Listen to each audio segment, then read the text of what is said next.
এবার নাকি যারা বিদেশে তারাও ভোট দিতে পারবো। তাই নাকি? বিদেশে বসে দেশের ভোট কেমনে দিবে? এটাও সম্ভব। শোনেন শোনেন প্রবাসীগণ, শোনেন দিয়া মন, পোস্টাল ভোটের কথা এখন করিব বর্ণন। দেশের বাইরে থাকেন যারা, সম্পদ দেশে আনেন তারা, ভোটটা দিবেন পোস্টাল অ্যাপে, কেমনে দেখি চলে, হাই হাই কেমনে দেখি চলে।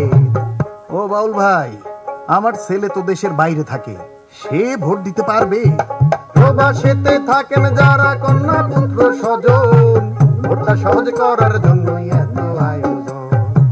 আপনার স্মার্টফোনের প্লে স্টোর বা অ্যাপ স্টোরে গিয়ে পোস্টাল ভোট বিডি লিখে অ্যাপটি ডাউনলোড করতে হবে। অ্যাপ খুলে রেজিস্ট্রেশন বাটন চাপুন। আপনি যে দেশে বর্তমানে অবস্থান করছেন তালিকা থেকে সেই দেশটি বেছে নিন। অবস্থানরত দেশে ব্যবহৃত নিজের মোবাইল নাম্বার উল্লেখ করতে হবে। নির্ধারিত জায়গায় নাম্বারটি টাইপ করুন। কিছুক্ষণ অপেক্ষা করলে উক্ত নাম্বারে একটি ওটিপি আসবে, সেটি দিয়ে নম্বরটি ভেরিফাই করুন। সবশেষে একটি পাসওয়ার্ড সেট করুন। এভাবেই আপনার অ্যাকাউন্ট তৈরি হয়ে যাবে। অ্যাকাউন্টে হয়ে গেছে, কাজ তো শেষে নয়, ভোটটা দেওয়ার আগে করুন যাচাই পরিচয়, হাই হাই যাচাই পরিচয়। অ্যাপের লগইন অপশনে মোবাইল নম্বর সেট করে পাসওয়ার্ড দিন। এনআইডি কার্ডের সামনের অংশের পরিষ্কার ছবি তুলুন। পর্যাপ্ত আলো আছে এমন জায়গায় দাঁড়িয়ে মোবাইল অ্যাপের নির্দেশনা অনুযায়ী লাইভলিনেস চেক করে সেলফি তুলুন। মনে রাখতে হবে, এ সময় মুখে মাস্ক, চোখে চশমা বা মাথায় টুপি রাখবেন না। পাসপোর্টের প্রয়োজনীয় তথ্য দিন, না থাকলে চেকবক্স টিক করুন। যে ঠিকানায় ব্যালট পেতে চান তার পূর্ণ ঠিকানা সাবধানে পূরণ করুন। ভুল ঠিকানা দিলে ব্যালট হাতে পাবেন না। সকল তথ্য সঠিক দিলেই কেবল নিবন্ধন সম্পন্ন হবে। যদি নিবন্ধন কোনো কারণে সম্পূর্ণ না হয় তাহলে কি হবে? যদি আপনার নিবন্ধন সফল না হয় তাহলে নির্বাচন কমিশনের নির্ধারিত পদ্ধতিতে নিবন্ধন প্রক্রিয়া সম্পন্ন করা হবে। যদি কোনো প্রকার ত্রুটি কিংবা ভুল ইনফরমেশন পাওয়া যায় তাহলে নিবন্ধনটি বাতিল করা হবে। সবাই পাবে ভোটের সুযোগ, বাইরে কিংবা ঘরে। চলেন দেখি কি হয় এইবার নিবন্ধনের পরে, হাই হাই নিবন্ধনের পরে।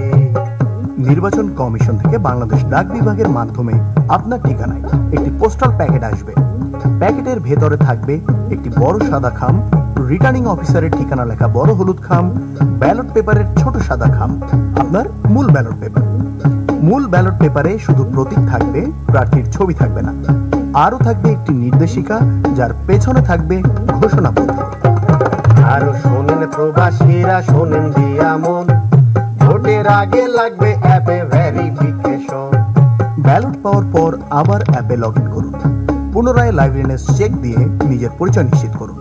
নির্দেশনা অনুযায়ী রিটার্ন খামের কিউআর কোড স্ক্যান করে ব্যালট প্রাপ্তি নিশ্চিত করুন।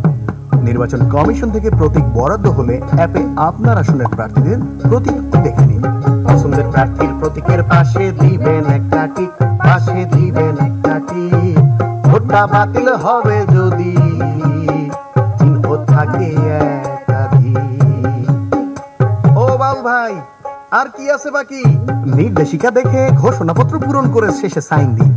তথ্য যেন সঠিক থাকে তা আবার দেখে নিন। ব্যালট পেপারে টিক অথবা ক্রস চিহ্ন দেওয়ার পর ব্যালট পেপারটি সাদা ছোট ব্যালট খামে ভরে বন্ধ করে দিন।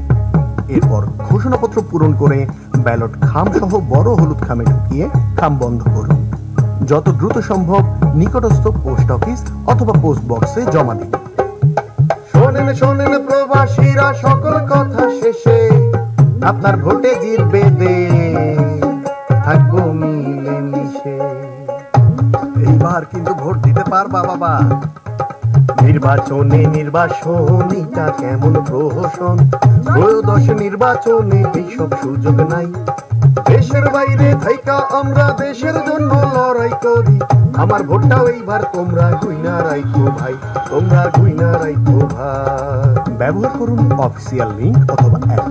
কোড অথবা পাসওয়ার্ড কারোর সাথে শেয়ার করবেন না। ব্যালট পেপারে একটি মাত্র টিক বা ক্রস চিহ্ন দিতে হবে। আপনার ভোটের গোপনীয়তা বজায় রাখুন, কারোর সাথে শেয়ার করবেন না। মনে রাখবেন, ভোটের গোপনীয়তা ভঙ্গে আইনানুগ ব্যবস্থা সহ এনআইডি ব্লক করা হতে পারে।